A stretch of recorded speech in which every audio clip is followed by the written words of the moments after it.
Très chers amis, nous voici de retour pour le premier Shabbat, la lecture de la première paracha de la Torah, Bereshit. Et bien sûr, avant toute chose, B'Simana Tova, que cette reprise de la lecture et de l'étude de la Torah se fasse B'Siman Tov ou Mazal Tov. Pour la première paracha, la Torah nous relate les différentes étapes de la création.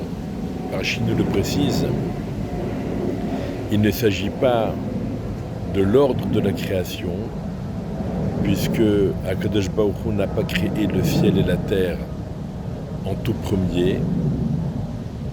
Comme Rashi nous l'explique, avant le ciel et la terre, il y avait le feu, il y avait l'eau. Donc Rashi nous donne deux explications, soit Bereshit, avec le mot Reshit étant un nom propre, Bishvil Reshit, c'est pour Reshit.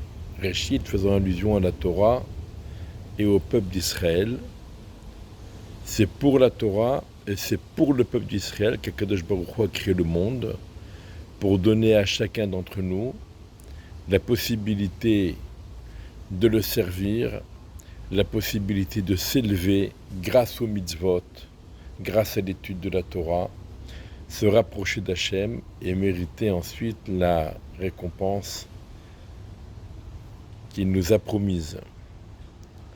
C'est la première explication que Rashi nous donne du Passouk, et donc elle semble être celle qui a sa préférence. Et la deuxième explication, Bereshit, Borei Elohim ad Hashem et haaretz, v'haaretz hayta tohu vavohu. Le mot Bereshit ne veut pas dire au début de toute chose. Au début de toute chose, Dieu a créé le ciel et la terre, comme s'il avait créé le ciel et la terre en premier, au début de tout. Non, comme Rashi l'a prouvé, il y avait d'autres choses qui ont été créées auparavant. Mais cela signifie au début de la création par Dieu du ciel et de la terre était tohu vavohu. Donc cette première paracha nous parle de la création. Et cette première paracha, c'est le début de la Torah. Et on aurait espéré, on aurait souhaité, peut-être, une paracha encourageante et réjouissante. Mais finalement, qu'est-ce que l'on trouve dans cette paracha? Dès la première paracha, on trouve la faute. Déjà, la faute de la terre qui n'a pas respecté l'ordre, qui n'a pas obéi à 100% à l'ordre que Hachem lui avait donné. Et un peu plus tard, la faute de Adam et de Chava, avec la consommation du fruit interdit, et ensuite Caïn et Hevel, Caïn qui tue son frère Hevel, et ensuite Lémer qui va tuer son aïeul Caïn, et pour terminer sur la déchéance de la société, déjà à l'époque de Enoch, qui est la 3e génération, et ensuite à la 10e génération, à l'époque de Noach. Donc, c'est pas encourageant, et ce n'est pas réjouissant. Pourquoi la Torah, dès la première paracha, qui couvre une période de près de 1500 ans, dès la première paracha, elle fait état d'une telle déchéance. En vérité, il faut comprendre que la Torah ne nous raconte pas des petites histoires. Ce n'est pas de la mythologie, ce n'est pas des histoires. La Torah vient nous présenter l'homme,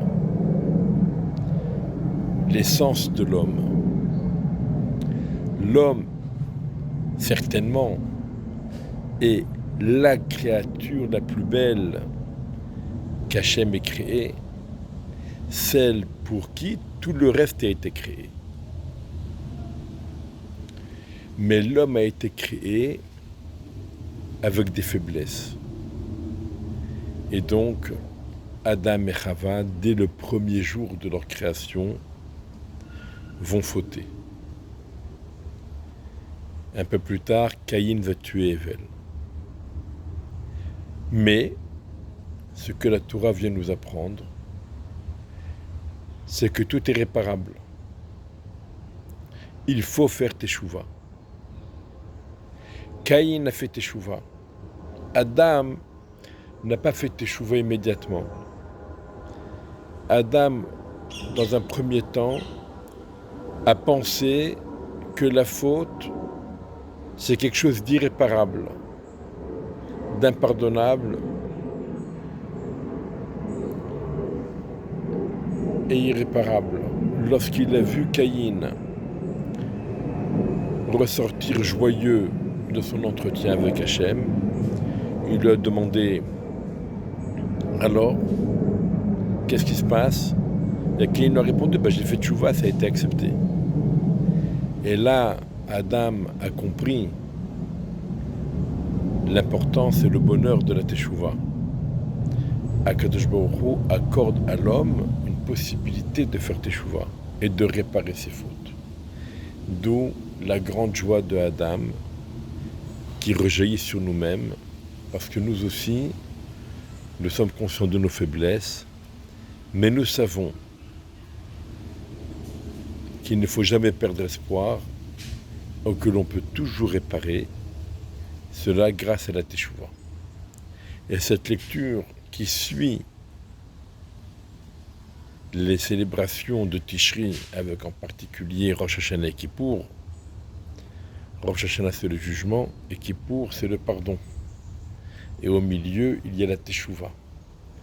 Donc, cette lecture suit et illustre ce que nous avons vécu en ce début d'année et nous encourage pour la suite